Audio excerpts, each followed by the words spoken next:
It is McLaren in Miami, Papaya and Piastri on top as Oscar Piastri wins the Miami Grand Prix, and the championship leader does it in style. Lando Norris from the front row lost out at the start. Oscar Piastri just sent a message to the entire F1 grid, and it was loud. From starting fourth to crushing the field in Miami, the young Aussie didn't just win, he dominated.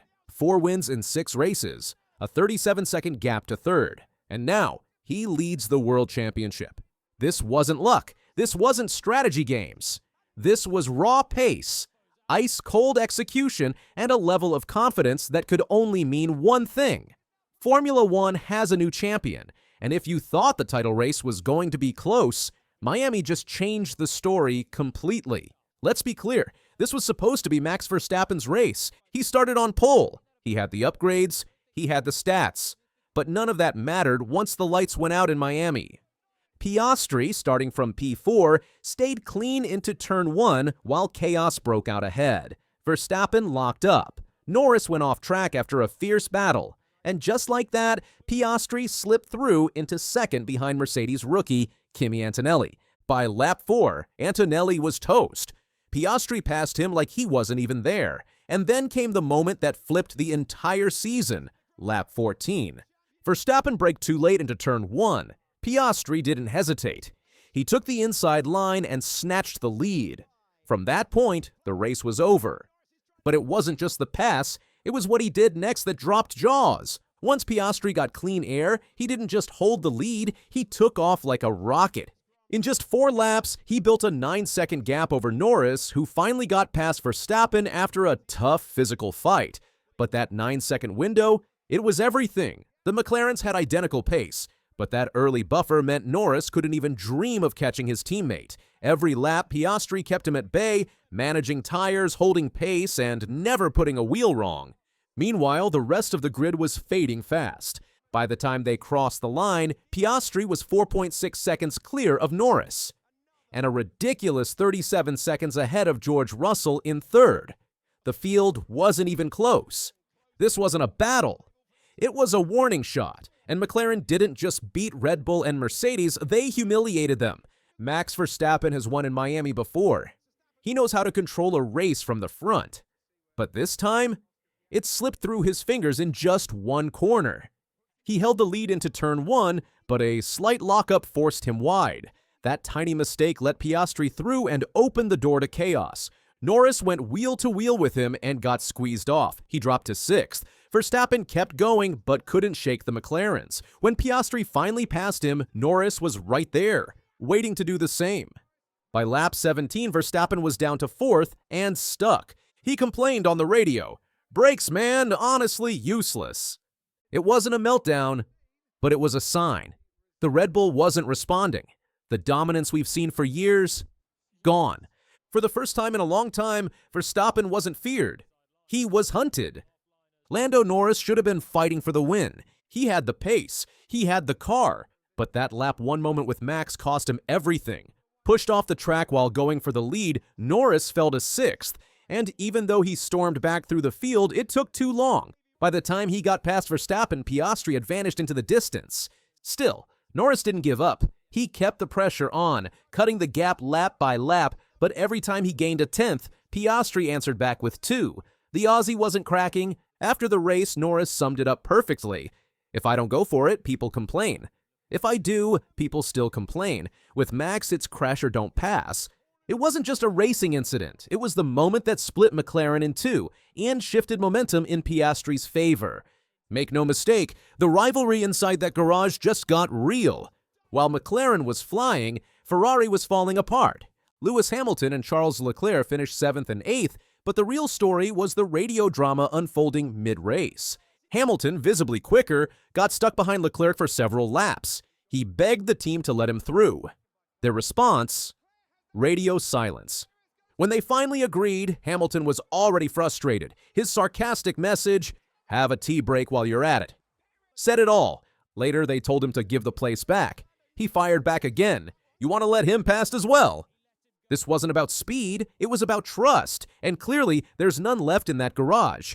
Hamilton's Ferrari dream is turning into a slow, painful reality check. And if Ferrari can't even manage a simple team order, how are they supposed to challenge for podiums?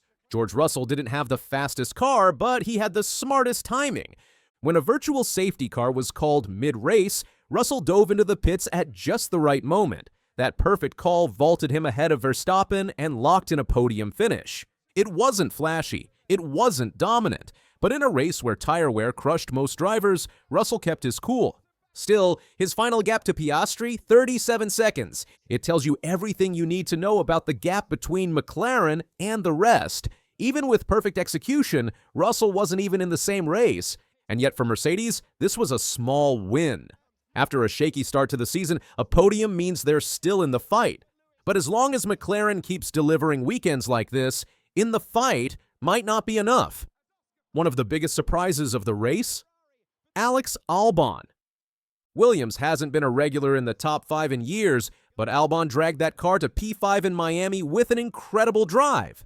Clean, fast, and patient, he made the most of strategy and kept it tight until the end. For a midfield team, this was a massive result. And speaking of the future, rookie Kimi Antonelli continued to impress with P6. He started on the front row and held off big names in the opening laps before eventually dropping back. Still, finishing ahead of both Ferraris and holding his own under pressure, that's a statement. Antonelli might not be fighting for wins just yet, but don't sleep on him. He's learning fast. Let's rewind to 2 years ago. McLaren was one of the slowest cars in Miami. They got lapped twice. Now, they're walking away from the field, winning by nearly 40 seconds, locking out the front of the grid, and leading both championships. Piastri isn't just winning, he's rewriting the story. Calm under pressure, deadly in wheel-to-wheel battles, and unstoppable when he's out front. With 4 wins in 6 races, he leads the championship by 16 points over Norris. Verstappen trails by 32, and the momentum is swinging fast. This wasn't a lucky win, this was dominance. Pure and simple. So what happens now? If this form continues, we're not looking at a title fight. We're looking at a title takeover. Oscar Piastri just proved he's not the future of F1. He's the present, and everyone else, they're playing catch-up. If you thought F1 was predictable, think again. Hit subscribe and stay locked in as Piastri rewrites the championship story. Welcome. Quick photo, guys. Lewis. Happy fun. All right, ready? Right here. Right me, right here. Good. I'm gonna do one more. Hold on. Got you ready? Good. Got it. Ready? Yep. 3, 2, 1.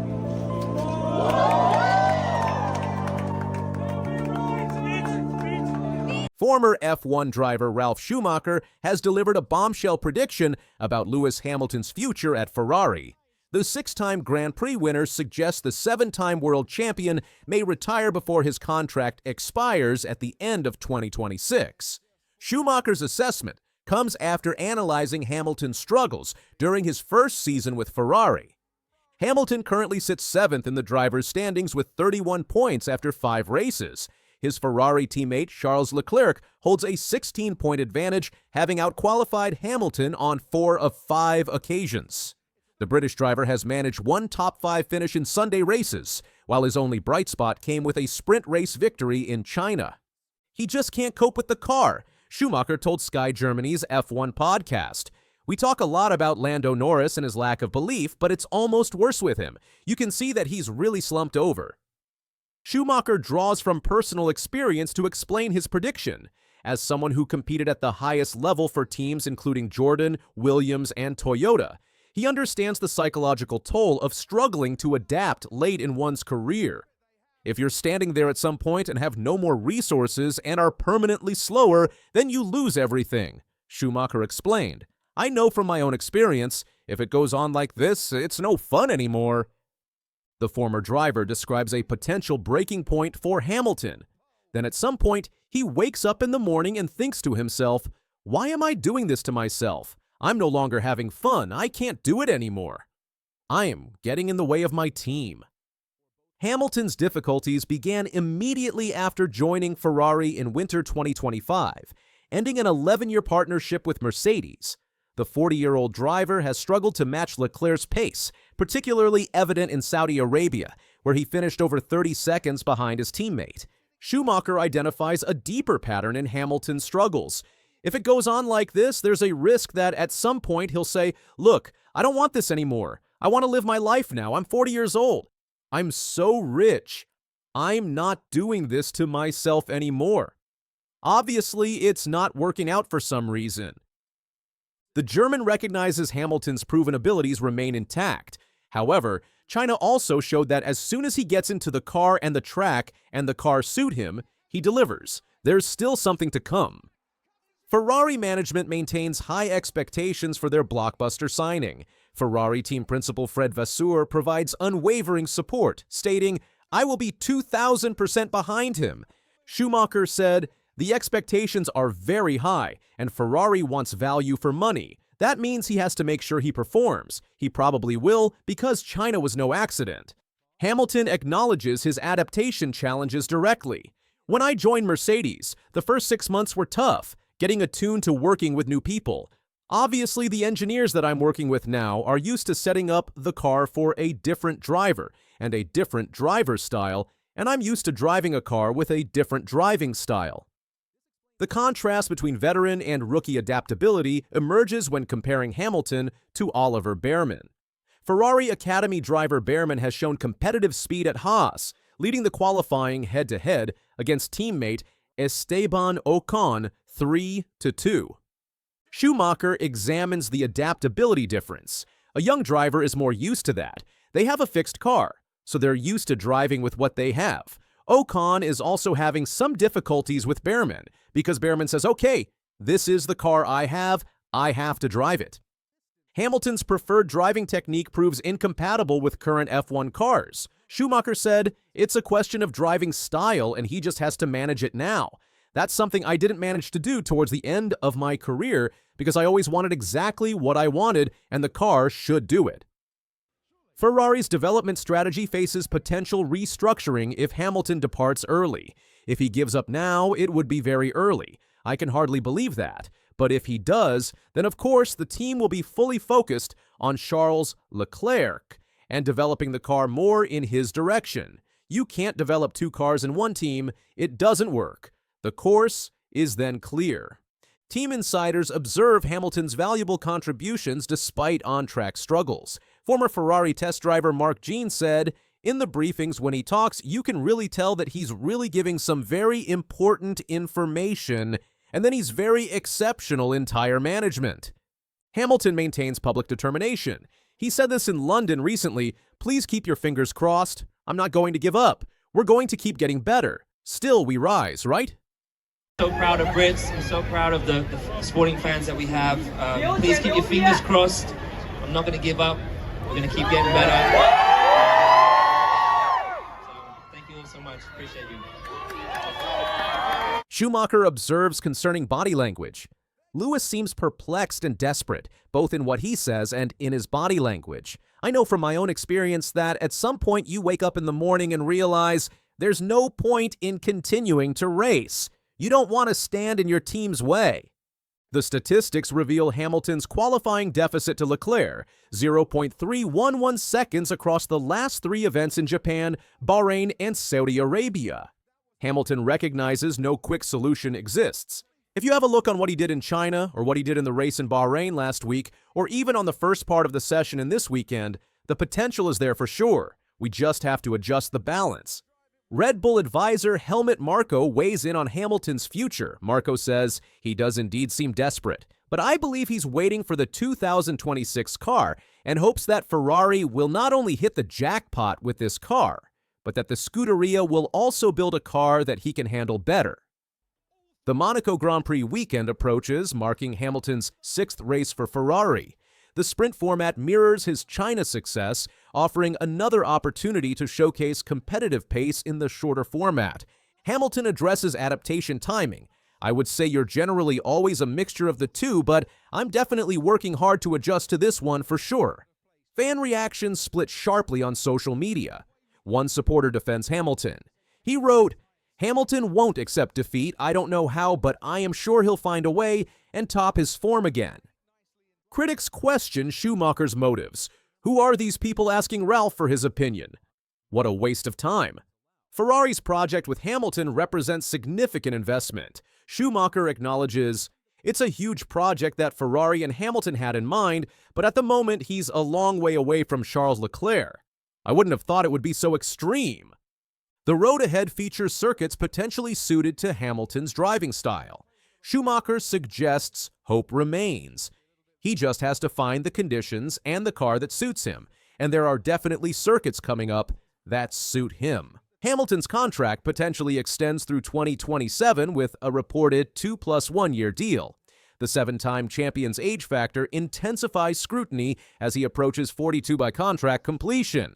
Miami Grand Prix presents immediate opportunities for improvement. Adjustment efforts continue intensively. Schumacher's prediction carries weight from personal experience. Career endings challenge even the greatest drivers when equipment no longer suits their techniques. F1's ground effect era, beginning in 2022, marked the start of Hamilton's adaptation difficulties.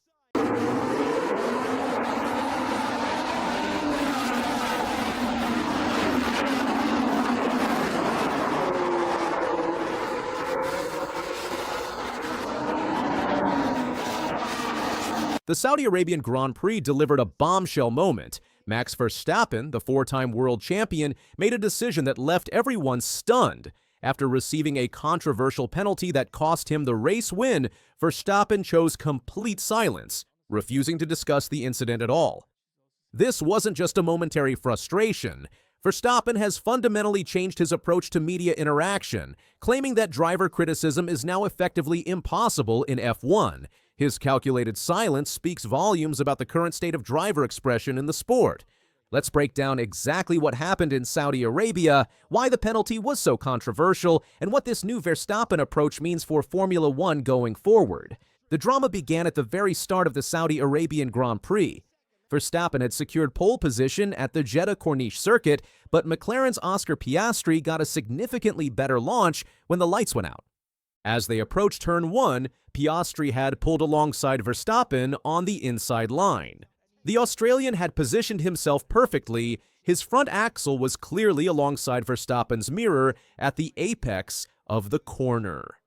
According to the 2025 Drivers' Standards Guidelines, this meant the corner belonged to Piastri. Verstappen, fighting to maintain his position, attempted to go around the outside. However, he ran out of room as Piastri held his line through the corner. Rather than concede the position, Verstappen cut across the escape area and rejoined the track still in the lead. The radio messages that followed showed both drivers had completely different perspectives on what happened. He needs to give that back. I was ahead, Piastri told his team. He just forced me off, was Verstappen's interpretation. The stewards reviewed the incident using positioning data, video evidence, timing, telemetry, and in-car footage. Their verdict was clear. Piastri owned the corner, and Verstappen had gained a lasting advantage by going off track. The result was a 5-second time penalty for the Dutchman. This penalty proved decisive. Despite Verstappen leading the first stint of the race and showing strong pace, when he served his penalty during his pit stop, he emerged behind Piastri. Verstappen crossed the finish line just 2.8 seconds behind the Australian, meaning without the penalty, he would have won the race. What happened next was unprecedented. When David Coulthard attempted to interview Verstappen after the race, the Dutchman refused to discuss the incident at all. Verstappen said, "Yeah, I'm going to keep it quite short. I just want to say a big thank you to the fans here in Jeddah. It's been a great weekend. I love the track, and yeah, the rest is what it is. I'm looking forward to Miami, so see you there." Then he walked away before Coulthard could ask follow-up questions. In the post-race press conference, Verstappen maintained this approach. When directly asked about the incident by host Tom Clarkson, Verstappen gave a response that shocked the F1 world. Your take on what happened at the start? Yeah, start happened, turn 1 happened, and suddenly it was lap 50. It just all went super fast. So, yeah. The problem is that I cannot share my opinion about it because I might get penalized also, so it's better not to speak about it. When Clarkson tried to refocus the question on just the wheel-to-wheel racing aspect, Verstappen simply replied, "It happened very fast." Yeah? And when asked if Red Bull had discussed giving the position back immediately, Verstappen doubled down. I think it's better not to talk about it. Anything I say or try to say about it, it might get me in trouble. So